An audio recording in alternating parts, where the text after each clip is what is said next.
Bienvenidos y bienvenidas a la charla número 27, ya del Stopper. El otro día comentaba en la introducción de la charla con Guillem Balaguer que uno de los objetivos claros es darnos a nosotros, tanto a mi hermano como a mí, los que hacemos las charlas, el gusto de hablar con gente que nos parece interesante, que igual si se lo hubiésemos pedido para ir a tomar una cerveza nos hubieran tomado por locos. Entonces, con la excusa de tener un canal de YouTube, nos damos estos lujos, y uno de los nombres que estaban en mi lista particular sí o sí era el de Axel Torres, y confiaba en que algún día se pudiese pasar, no esperaba que tan pronto, así que Axel, de verdad, muchas gracias, porque en cuanto te lo dije mostraste tu predisposición y hice un hasta vamos cuando vi tu correo, así que muchas gracias.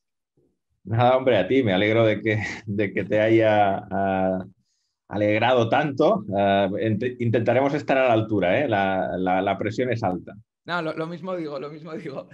Oye, ¿cómo estás? Porque estamos también hablando en una semana que hay parón de selecciones. Supongo que en medio de la temporada, con todo el ajetreo que lleváis también de partidos y tal, vienen bien estos parones, no sé. Sí, sí, vienen bien para descansar. A ver, yo también aproveché para ponerme la tercera dosis de la vacuna en esta semana y la verdad que me ha hecho un poquito de reacción y suerte he tenido que ha sido en una semana así, ¿no? Porque me habría costado ir a trabajar con 38 y medio de fiebre, que llegué a ello. O sea que, bueno, más o menos ya lo programé para que me cogieran esta semana. Ahora ya estás bien, para no sentirme culpable yo de tenerte Sí, aquí. sí, hoy estoy mejor. Hoy es el primer día que estoy mejor, sí. Vale, vale. Oye, Axel, y estos parones en medio de la temporada, se habla mucho del descanso de los futbolistas, pero de los periodistas que estáis constantemente cubriendo actualidad de ligas, y encima como hay 50.000 competiciones, y en Movistar, que no lo he dicho, donde tú estás entre, aparte de Grupo Prisa, o sea, Cadena Ser también has y demás, estos parones os vendrán muy bien también para refrescar un poco.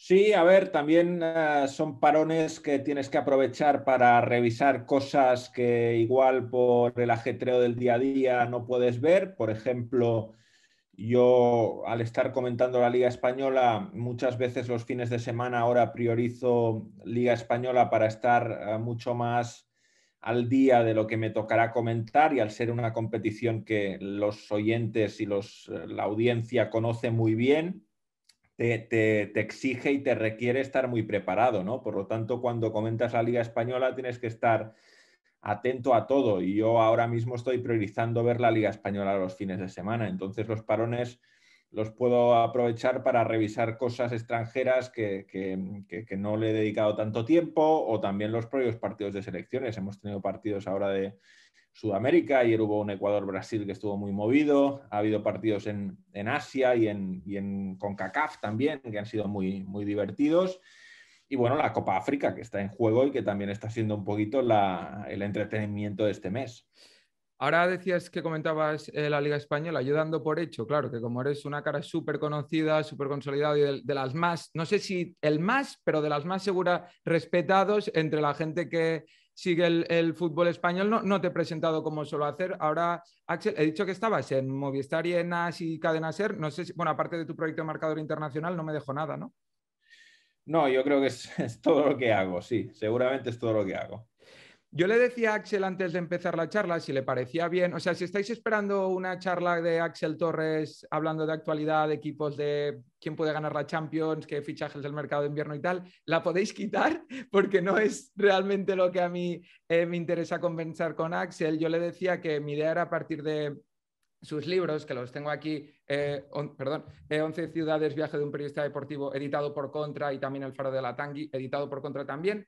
Me falta Franz Jürgen Prep, que por cierto, el otro día lo recomendó aquí, porque luego te pediré una recomendación, José Miguel Villarroya lo recomendó.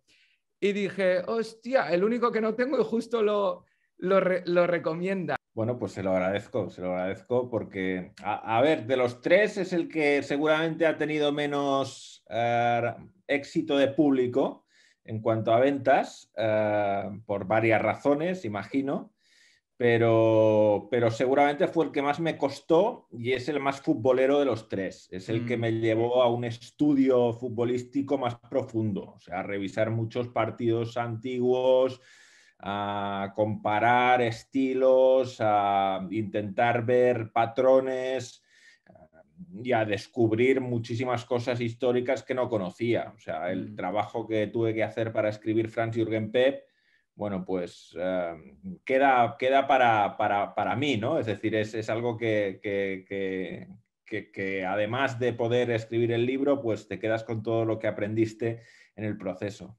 No, me lo compraré seguro ya para, al menos para completar la trilogía y encima que te has pasado por aquí, pero lo quería comentar que justo la semana pasada lo recomendó. Pues volviendo al tema, yo le decía a Axel que mi idea es a través de sus libros repasar un poco su trayectoria, hablar un poco también de periodismo y demás, que luego iremos a eso. Pero antes, Axel, hablamos ahora de los medios de comunicación en los que trabajabas, pero has pasado durante una carrera muy, muy precoz, que empezaste muy, muy joven, por varios medios de comunicación, Gol Televisión, Bain, COPE, Radio Marca. ¿Es difícil o cuesta cada vez más en el periodismo deportivo hacer una carrera en un mismo sitio? Sí que es verdad que en otros sectores, ahora por desgracia, tampoco estás 20 años o 30 en el mismo trabajo, porque la inestabilidad está a la orden del día, pero en el periodismo deportivo se ve incluso más eso, o desestabiliza un poco eso, ¿no?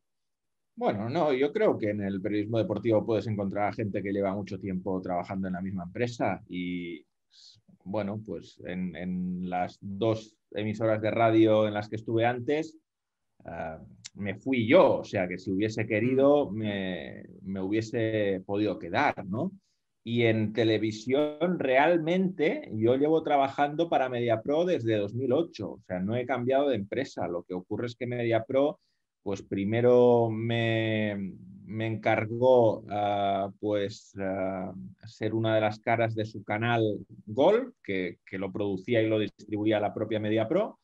Luego MediaPro llegó a un acuerdo con Bein para hacer el canal de Bein Sports en España y pasamos a hacer eso y en los últimos años estamos en el proyecto de hacerles los canales de fútbol, de producirles los canales de fútbol a Movistar, ¿no? O sea que en realidad yo trabajo para la misma empresa desde 2008, lo que pasa es que, bueno, las distintas cuestiones empresariales y fusiones y acuerdos, pues llevan a que a veces tengas que cambiar el micro desde el que hablas, ¿no? Y se ve diferente y tienes que poner otro canal, pero realmente el edificio es el mismo. Yo estoy yendo a trabajar desde 2008 al mismo edificio para hacer mi trabajo en televisión.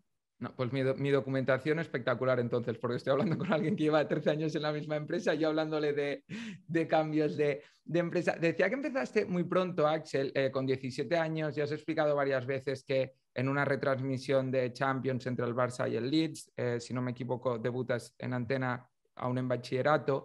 En el mundo del fútbol, haciendo un poco el símil con los futbolistas, hay mucha gente que a veces cuando compartes equipo o en otros clubes que ves que van a ser futbolistas sí o sí, no sabes de qué categoría, pero que van a llegar y ellos también lo saben, que muy mal se les tiene que dar para que no lleguen. Un poco, tú con el periodismo era eso, o sea, dabas por hecho que ibas a acabar trabajando en periodismo de periodista deportivo, ¿no había otro plan para ti o fue una cosa más casual? No, a ver, no había otro plan.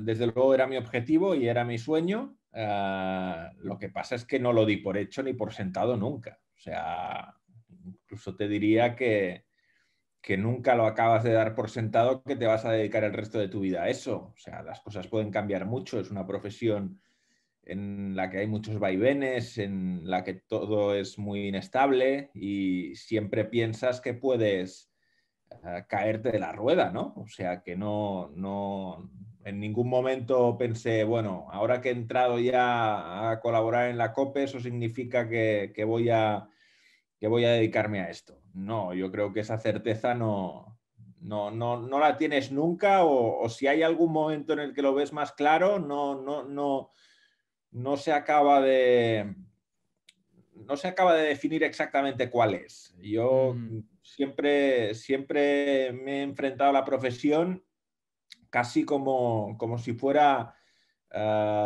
ese chaval de 17 años que empieza como un intruso y que entra mirando a todas partes maravillado y con cierto susto, ¿no? Yo creo que esa actitud es importante mantenerla porque al final, como te digo, esta profesión da muchas vueltas, da muchos cambios y en un momento estás aquí, en otro momento estás en otro sitio.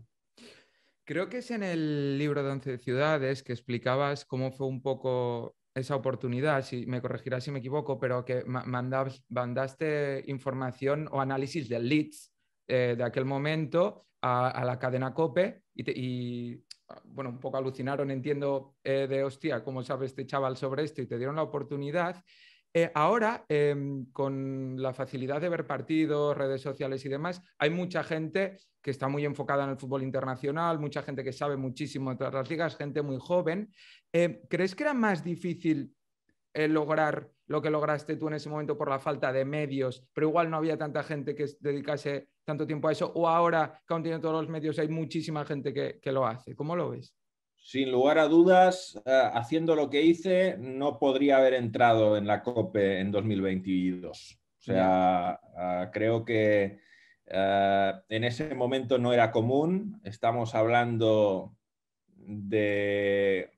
Es que yo creo que me creé el email unos meses antes. O sea, Internet en mi casa estaba desde unos meses antes. No estaba muy extendido Internet, no estaba en todos los hogares, por supuesto no existía la cantidad de formas para consumir fútbol o para empaparte de fútbol. Yo creo que ahora mismo, si tienes un poquito de manejo de Twitter y sigues más o menos a las cuentas que dominan un poquito el tema futbolístico en profundidad, van retuiteando, van haciendo likes y te das cuenta de que hay muchísima gente ahora mismo con una cantidad de información, una cantidad de formación espectaculares, ¿no? Y yo creo que en el año 2000 lo que aproveché yo fue el momento, es decir, el momento de empezar a tener medios y que no hubiera abundancia de gente que estuviera en esa situación. Yo creo que fue un momento único, irrepetible. O sea, aproveché una ventana que se me abría ahí y que seguramente no se iba a abrir en ningún otro momento de esa manera. Yo no sé qué habría pasado luego, ¿no? Pues imagino que habría tenido un acceso a la profesión más similar al de compañeros míos de la carrera o al de compañeros míos ahora de trabajo, ¿no? Pero desde luego la manera en la que entré con 17 años creo que tiene mucho que ver con el momento que estábamos viviendo en el año 2000. Y Axel, yo ahora hacía, bueno, iba a decir broma, pero no es broma, porque es verdad que cuando vi tu correo mi reacción fue la de cerrar el puño. ¿Tú recuerdas un poco cómo fue el momento ese de que te dijesen que tenías que ir al Camp Nou a cubrir una eliminatoria de Champions siendo un chaval? Sí, bueno, fueron días muy emocionantes porque, bueno, un poquito, yo creo que me llaman la mañana de la Champions empezaba un martes, me llaman la mañana del martes, me dicen que me quieren meter en el programa de la noche, me meten en la previa del Sporting de Portugal Real Madrid y el Barcelona Leeds se jugaba el día siguiente. Entonces en el postpartido me meten y yo les hablo del Leeds y ya creo que es en directo que me dicen que estoy invitado a la transmisión del día siguiente, ¿no? Entonces, bueno, pues evidentemente fue una gran satisfacción, o sea, sigo en la nube en la que me encontraba desde esa mañana, desde que había recibido la primera llamada y sobre todo la sensación de que eso tenía continuidad, al menos iba a tener un día de continuidad, ¿no? Y, y bueno, en ese momento,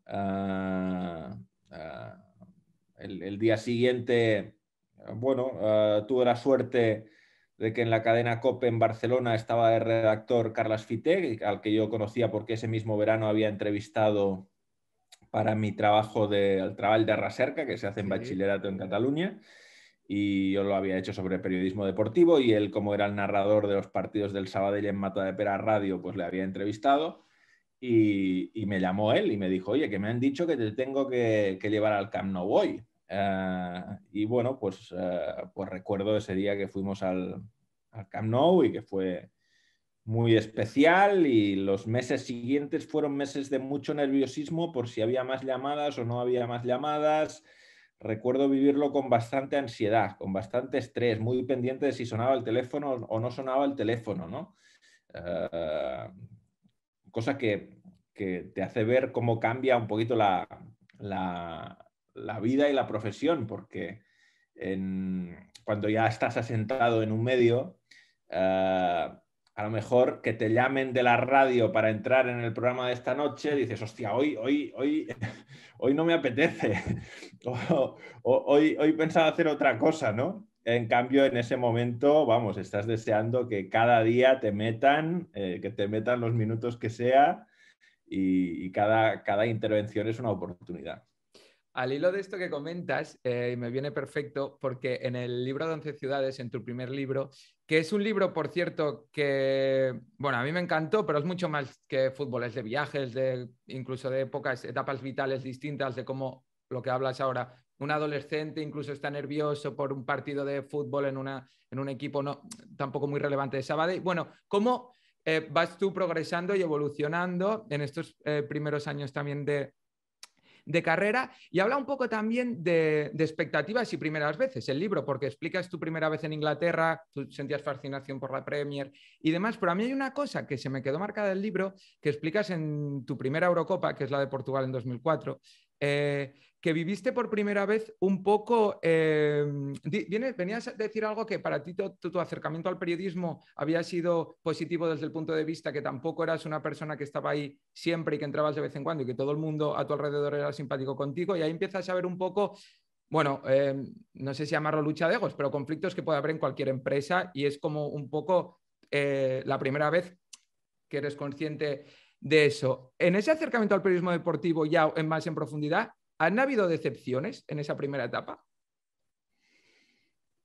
No, yo creo que en Lisboa es verdad que, bueno, por razones X, la gente que nos quedamos en las últimas semanas, porque a España la eliminan muy pronto y se reduce a más de la mitad el equipo de enviados especiales y la gente que nos quedamos, pues no sé, se acaban formando dos grupos, cada uno va por su lado, casi no nos hablamos, hay una feroz competencia por tener entrada, o sea, entrada para las acreditaciones de la final, es decir, creo que éramos, no sé si éramos 4 y había 3 acreditaciones o algo así, ¿no? Y bueno, pues efectivamente hay tensiones y vivo por primera vez algo que luego, pues sí, será bastante más habitual, ¿no?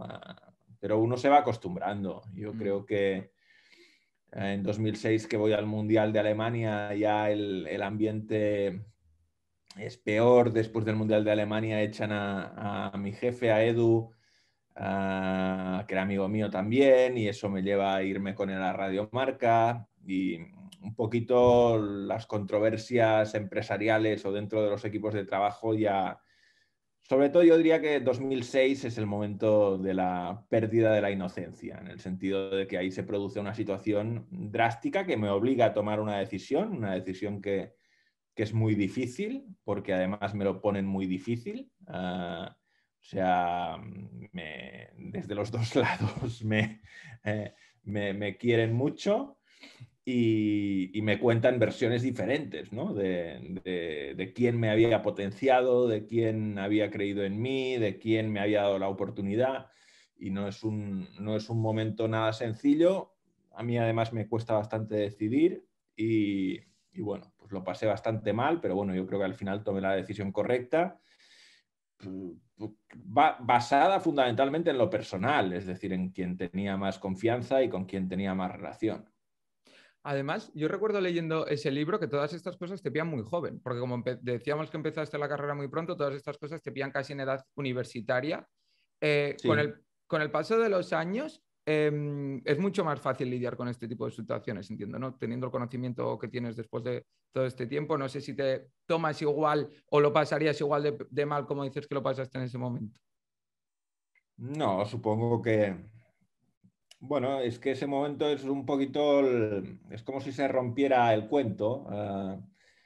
Entonces es la primera vez, te das cuenta de que este mundo es mucho más complejo de lo que pensabas, que no, que no todo va a ser un camino de rosas. que no todos se llevan bien entre ellos, que tú a veces tienes que decidir entre unos y otros.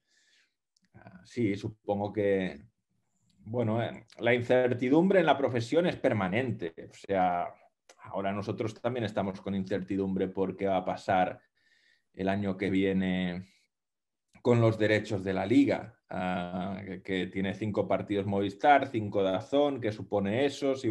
Si solo hace 5 Movistar, si nosotros vamos a tener menos presencias, si no van a contar con nosotros. Es decir, motivos para la incertidumbre todos los años hay. Yo no recuerdo un verano tranquilo. Siempre te vas de vacaciones sin saber muy bien qué vas a hacer el año siguiente y con la posibilidad de que se acabe algo o de que te llamen de otro sitio o de que no cuenten contigo.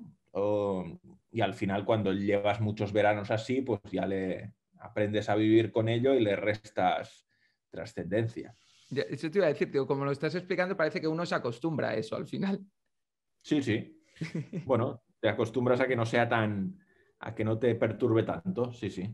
Sí, sí. Y Axel, yo quería llegar un poco al faro de Alatangui, porque si decía que 11 ciudades me pareció muy, muy bueno. El faro de Alatangui, ahora explico un poco para poner el contexto si alguien no lo ha leído, me pareció un libro como, sobre todo muy valiente, porque cuentas, o sea, para una persona que no es conocida o que no aparece en televisión, igual es más fácil escribir un libro en el que cuentas intimidades o cuando lo pasas mejor o peor, pero desde tu posición, eso ya es 2017, creo, ¿no? Que escribes, se publica el libro, creo que es 2017. Sí, pero cuenta una historia del De verano de 2000, 2015. 2015, eso es, se Sí. publica.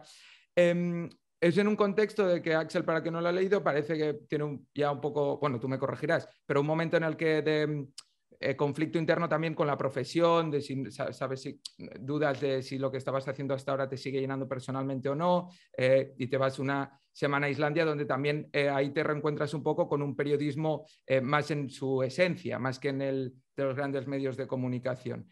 ¿Te costó publicar o te costó escribir ciertas cosas pensando, hostia, me estoy contando cosas igual personales que no estoy que no es mi papel habitualmente en los medios de comunicación? Yo creo que el abrirme mucho siempre ha formado parte de mi manera de comunicar y siempre se me ha dado bastante, o sea, se me ha dado bien. Es una de las cosas con las que he construido mejores productos. O sea, algunos artículos que escribí en Panenka que fueron muy, muy celebrados. Yo recuerdo uno que se llamaba El café de la derrota, que también cuenta una experiencia totalmente personal e íntima y que no y que es abrirse una barbaridad, ¿no? Pero siempre me ha gustado y me ha salido bien, o sea que no me costó en exceso porque ya lo había hecho, y además ya tenía la sensación de que las mejores cosas que había hecho las había hecho de esta manera. Entonces, pues no fue difícil en este sentido. Y antes decías que Franz Jürgen Pep es el libro así como más futbolístico, pero claro, para la gente que te siga en televisión, si se van ahora a comprar El Faro de la Tanga y si no se han leído, que no se esperen un libro de puramente fútbol, porque es ya casi reflexiones filosóficas.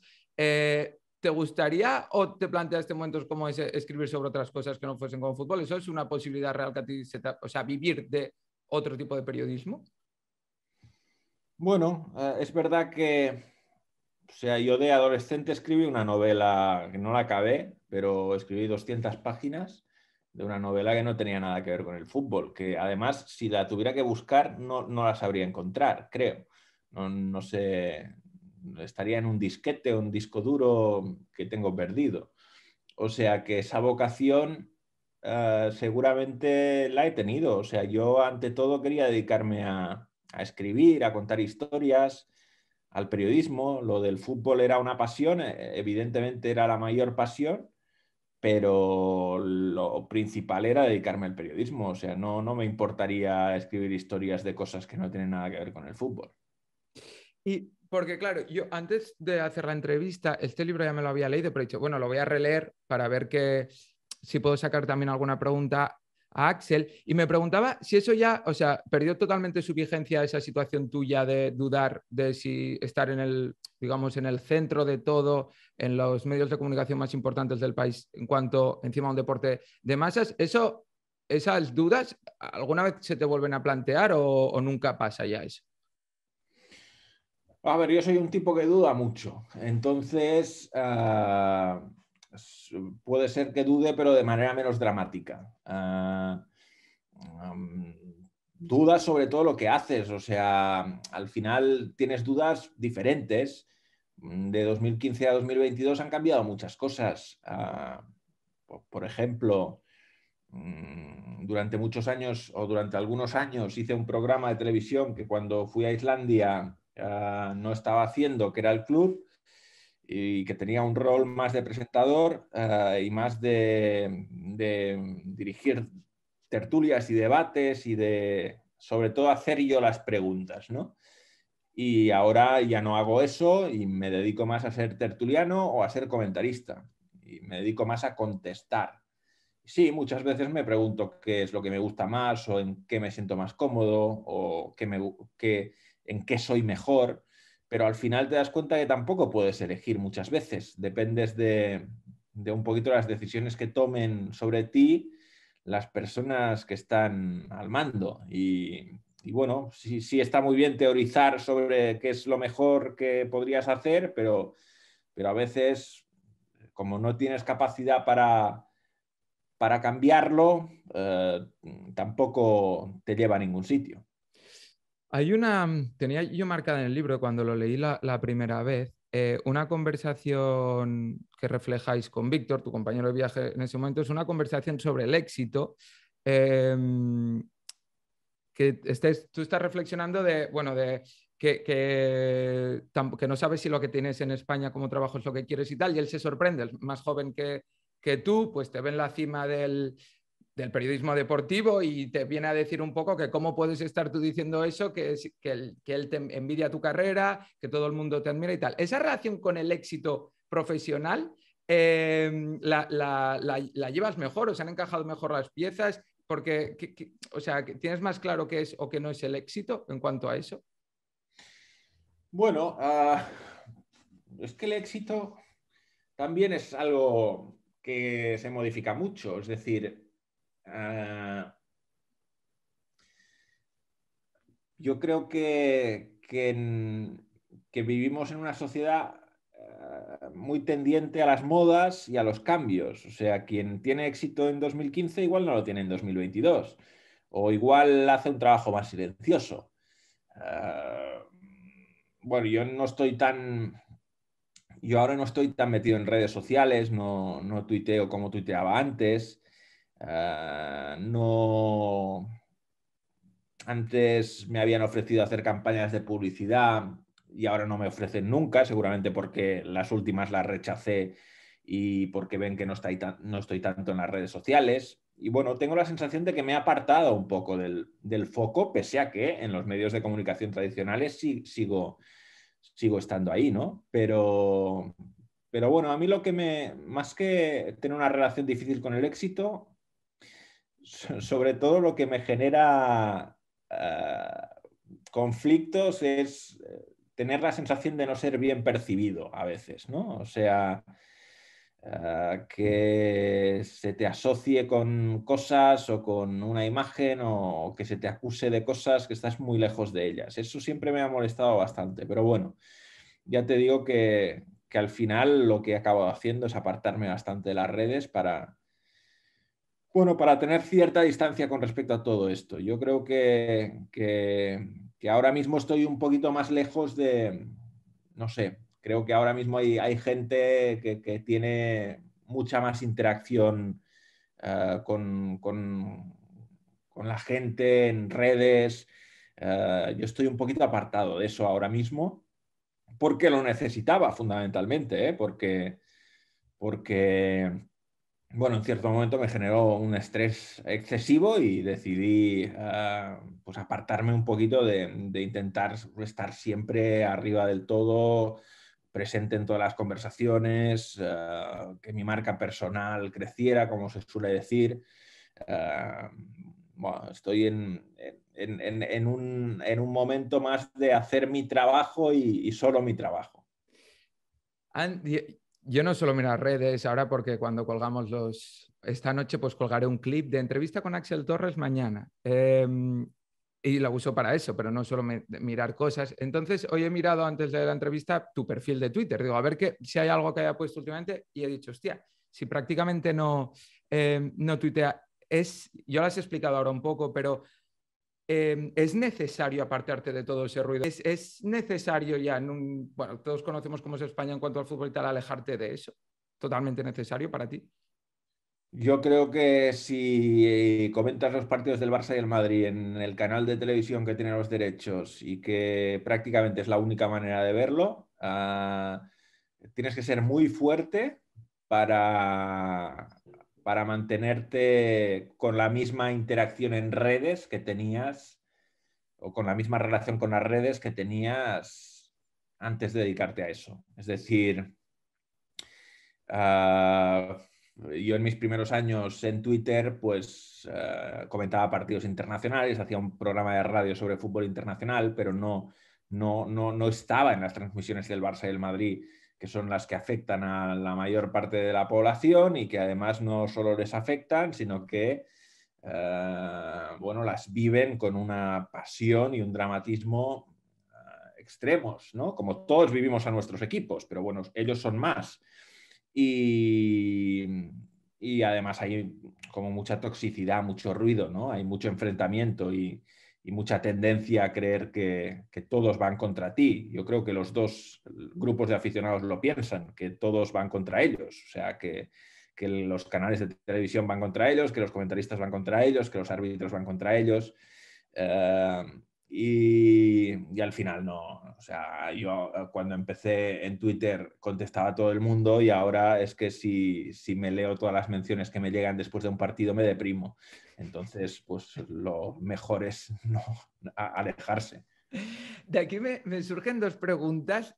Una, al hilo del último que decías, ¿te condiciona cuando estás comentando un partido de máxima audiencia, cuando vas a hacer un comentario, hay alguna vez que pienses, hostia, es que si digo esto, van a estar en... o dices lo que tú crees, no te autocensuras? Y la otra, Axel, hablabas de antes de de cuando bueno, hacer crecer tu marca personal, todos los periodistas muchos relacionados con redes sociales para precisamente eso y tal, pero yo a veces me pregunto si tú, como Axel Torres, estás bien considerado en tu empresa, que es evidente que lo estás, y tus jefes están contentos contigo, ¿de qué sirve? O sea, ¿por qué es tan importante lo que decías tú, cómo te perciba la gente en redes sociales si al final eso lo digo, lo estoy personalizando contigo, pero lo hablo en general colectivo. Si al final son tus compañeros y tus jefes los que tienen que valorar tu trabajo. Sí, no, bueno, porque al final a todo el mundo le afecta lo que piensen de él, más o menos. Hay gente que le afecta menos y es gente que puede vivir con ello de manera más fácil y hay gente a la que le afecta más. Uh, bueno, pues porque no es bonito leer según qué cosas. Sobre todo si son muy masivas, sobre todo si se repiten mucho, sobre todo si en un momento de, yo qué sé, hubo un partido Real Sociedad Barça, que creo que en la última jugada pide Piqué un penalti y yo dije penalti, porque me pareció que era penalti.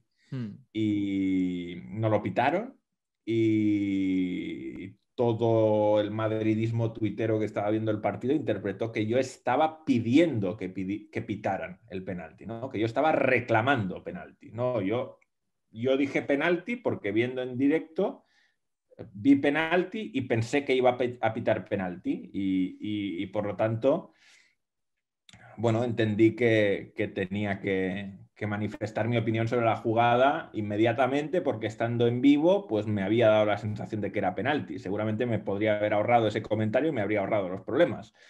Pero bueno, o sea, una cantidad de...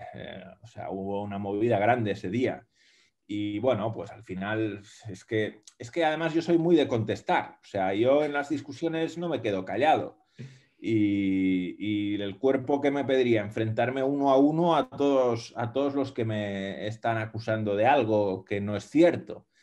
Pero es un desgaste tremendo. O sea, después de haberlo hecho algunas veces, te das cuenta de que es un desgaste que no los convences, porque no los convences, y segundo, que a ti te pasa factura. Sí, sí, yo no decía, o sea, yo si estuviese en tu situación seguramente me pasaría incluso más factura que a ti. No digo que cómo puede ser que te afecte, a mí me afectaría muchísimo, digo que ¿por qué esa necesidad, entre comillas, de estar en redes sociales, lo que hablabas tú de crear una marca personal y demás, en lugar de evitar, es porque hace 20 años, supongo que los periodistas, la gente en los bares comentaba lo mismo que comenta en redes sociales o hace 30 años, pero al periodista en cuestión no le llegaba y podía hacer su trabajo de una manera más libre o menos condicionada. No. Sí. No, yo supongo que, a ver, para mucha gente las redes sociales han sido una plataforma, han sido un trampolín. Gente que se ha dado a conocer en redes y ha acabado en los medios. O sea que sí que parece una buena idea potenciarse a uno mismo en redes sociales. O sea, hay gente que está viviendo de eso.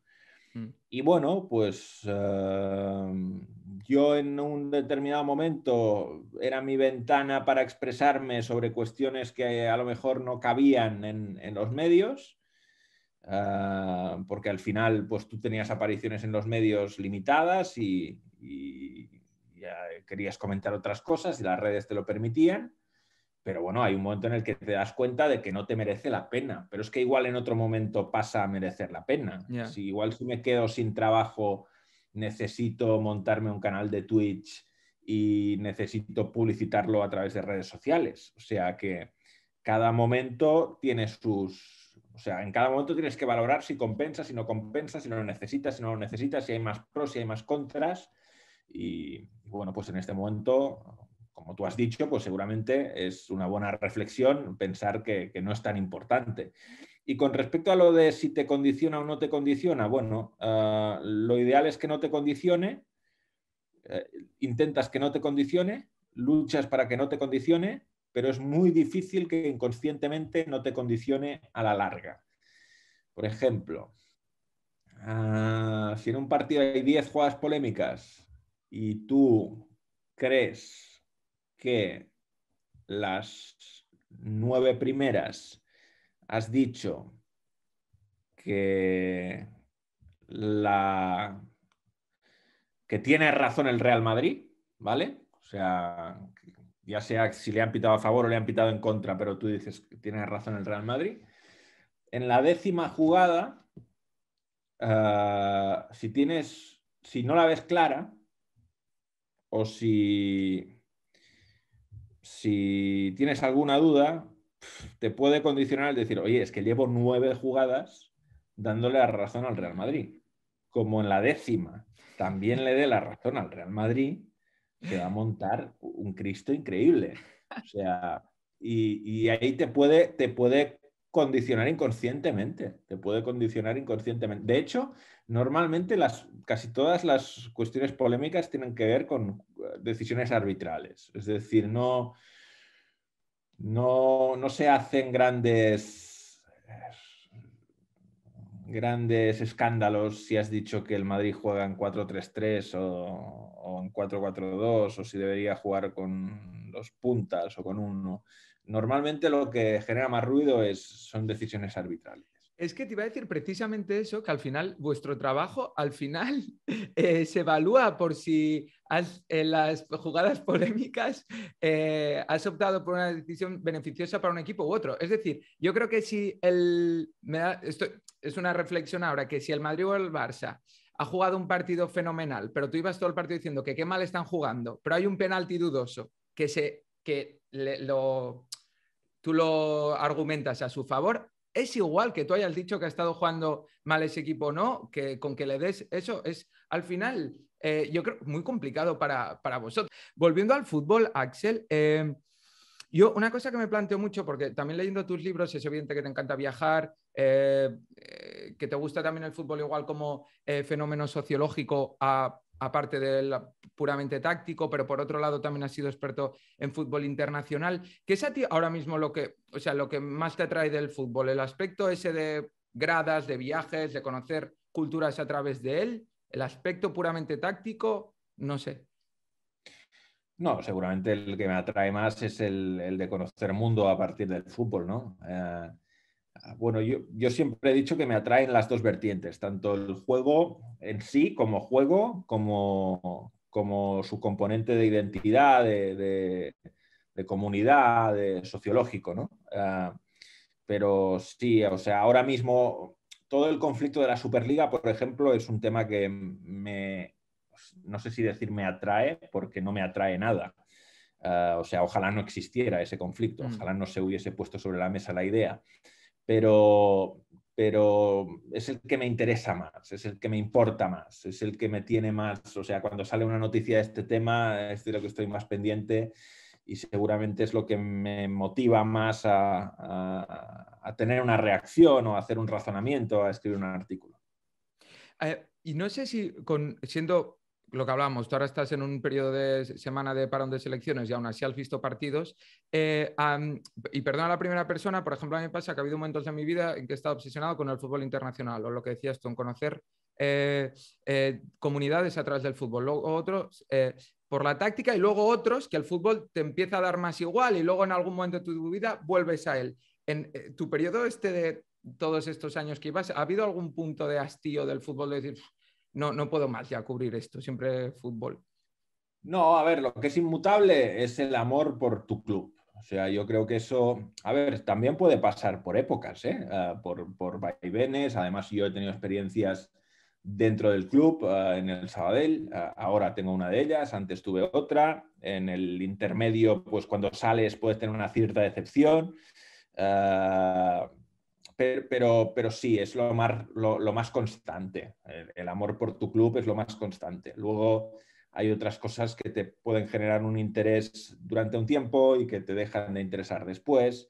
Es decir, yo seguía mucho la Premier League, muchísimo, cuando Wenger entrenaba al Arsenal, cuando Roberto Martínez entrenaba en Premier League, pues por admiración a Wenger, por relación con Roberto Martínez. Y son cosas que me generaban mucha pasión, es decir, veía sus partidos con mucho entusiasmo y ahora juega al Arsenal y no veo los partidos con el mismo entusiasmo y me cuesta hacerme de un equipo de Premier League, ¿no? Eso puede ocurrir, pero ya te digo, lo que es inmutable y lo que es una constante normalmente es el amor por tu club. Ya, para ir acabando, ahora te quería preguntar por el Sabadell también, que me sabe mal además después de lo de la tercera dosis de la vacuna.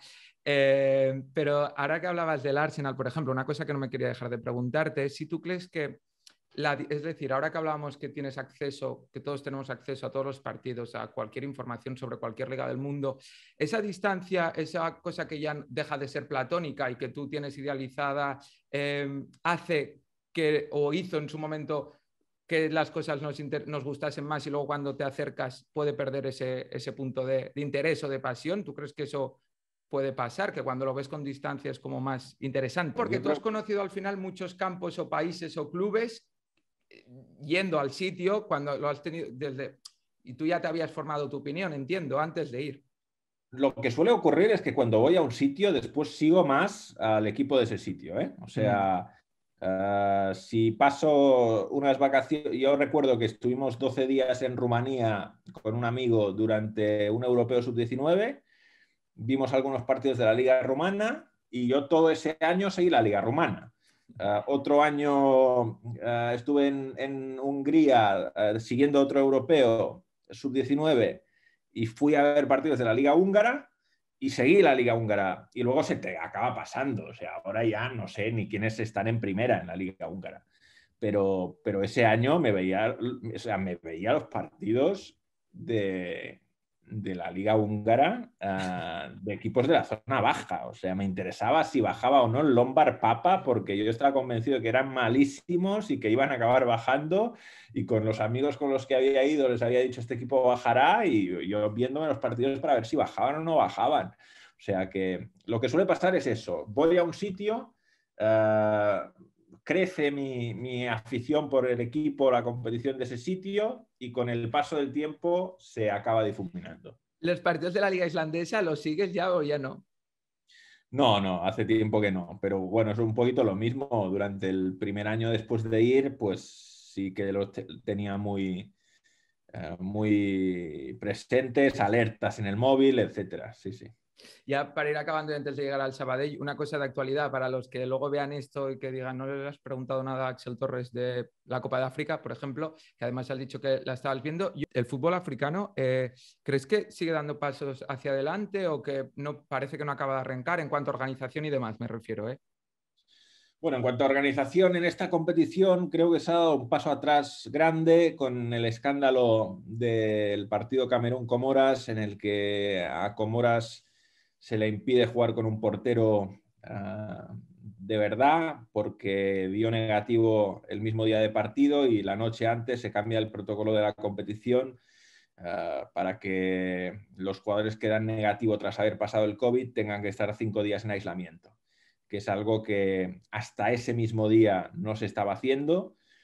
De hecho, había jugadores en partidos anteriores que habían jugado tras dar negativo el mismo día de partido y se cambió la legislación en la previa de un Camerún-Comoras, sabiendo que Comoras tenía esa problemática de ningún portero disponible. Creo que es un escándalo muy grande, que seguramente no se le ha dado la cobertura mediática que no sé si merece es la palabra, pero que correspondería, porque realmente si esto pasara en una Copa del Mundo, el escándalo sería extraordinario. Eso me sigue sorprendiendo, porque hay tanta poca exposición de la Copa de África. O sea, además, ya desde el ombliguismo europeo, si muchos jugadores que juegan en los mejores equipos están ahí. Bueno, de entrada ni se televisa en España, Por o eso. sea que es difícil de seguir la competición. Ahora parece que el YouTube de la CAF ha abierto los últimos partidos y se podrán ver tanto los cuartos como las semifinales, pero, pero bueno, yo creo que lo que pasa en África en general, en el mundo, siempre en las noticias de cualquier género, está en un segundo plano y en el fútbol, pues lamentablemente también es así. También pecamos de lo mismo, ¿no? De considerarlo un torneo de segunda, de considerarlo un torneo que molesta, un torneo que nos quita a los jugadores para los campeonatos de clubes. Bueno, no tiene el trato que seguramente merecería, pero ya te digo que ellos no ayudan con decisiones como esta que tomaron en la previa del Camerún-Comoras, que fue realmente escandalosa. Bueno, pues ya volviendo al fútbol de aquí, voy controlando el tiempo, Axel, no te quiero robar más tiempo. Y para preguntarte sobre el Sabadell, estás de consejero del Sabadell, si no me equivoco. Sí. ¿Cómo es? Te lo habrán preguntado 1000 veces, pero ¿cómo es estar, no sé si en el día a día, pero siendo partícipe del club del que eres fanático? ¿Sientes más responsabilidad en eso que en las retransmisiones de un Barça Madrid? Bueno, cuando el equipo pierde lo pasas muy, muy mal. Lo pasas muy, muy mal, sobre todo si el equipo está en una mala situación, que es lo que nos ha tocado en los últimos 2 años. Cuando tienes una alegría inmensa como fuera ascenso a segunda, pues también la vives, te llena mucho, pero efectivamente sientes responsabilidad. Sientes responsabilidad porque sabes bueno, que tienes más capacidad de acción que un aficionado normal y que el aficionado normal está esperando que hagas algo para evitar que las cosas malas sucedan. Lo que pasa es que es fútbol y muchas veces no es tan sencillo, ¿no? de intervenir, no es tan fácil de tomar la decisión correcta. Compites contra otros que también quieren cumplir los objetivos, pero efectivamente es una responsabilidad grande y esa es una de las cosas que a mí en los últimos 2 años me ha generado muchos dolores de cabeza. Lo que pasa es que te llena tanto en otros Yeah. momentos que siempre acabas siguiendo. Y además, no sé si leí o escuché, pero dije, hostias, que le dedican a esto porque no, me corregirás también, pero creo que en noviembre, cuando cambiasteis de entrenador, hicisteis varias entrevistas a posibles candidatos, que fue un proceso muy largo. No sé si nos lo puedes explicar así a grandes rasgos, porque no es una cosa muy habitual tampoco en el fútbol. Sí, entrevistamos a creo que 4 o 5 entrenadores. Bueno, hicimos una lista de candidatos, de esa lista se cayeron varios porque supimos que no estaban dispuestos a coger al equipo o tuvimos opiniones de gente de confianza que no nos lo recomendaba y a partir de ahí pues se hizo una preselección final en la que quedaron 5 y con los 5 se habló, tuvimos charlas pues por Zoom y a partir de ahí, pues el que más nos gustó fue el elegido. Además hubo bastante coincidencia porque las 3 personas que estuvimos en las 5 charlas, más el presidente que después habló con los 2 finalistas, digamos, pues elegimos al mismo. Entonces, eso Que fue fue Munitis, positivo. ¿verdad? Sí, fue Pedro Munitis y bueno, pues eso fue positivo porque había un acuerdo, ¿no? Había unanimidad al respecto. Ya para acabar, si te hubiesen preguntado con esos 16, 17 años, ¿qué te hubiese hecho más ilusión? ¿Estar metido en decisiones tan importantes como escoger un entrenador del Sabadell o ir a cubrir una Eurocopa o un Mundial? No lo sé. Con 16, 17 años, la verdad es que en ese momento las 2 cosas me habrían hecho mucha ilusión. Porque además supongo que con 16, 17 años no eres consciente de la parte mala de elegir a un entrenador, que la parte mala es que si sale mal eres responsable de que salga mal. Pero bueno, yo creo que en ese momento estaba muy obsesionado con mi carrera, o sea que es posible que te hubiese contestado cubrir una Eurocopa y un Mundial. Bueno, pues aún así, digamos, siguiendo la actualidad del Sabadell. Axel, como hizo Villarroya con tu libro, nos tienes que dejar, si quieres, vaya, una recomendación literaria, cinematográfica o musical que pondremos en nuestras redes, lo que tú quieras. No tiene por qué estar relacionada con fútbol, lo que a ti te apetezca. Bueno, tenía pensado sobre fútbol, pero a mí de lo último que he leído, lo que más me ha gustado ha sido Limonov, el libro de Manuel Carrer, o sea que lo dejo ahí. Y sobre fútbol, Fútbol contra el enemigo de Simon Cooper, yo creo que es un referente indiscutible. Buenísimo ese libro. Bueno, Axel, pues muchas gracias. Muchas gracias por este rato y además teniendo en cuenta que habías estado convaleciente estos días. Así que muchísimas gracias. Gracias a ti y que sea un éxito el proyecto del Stopper.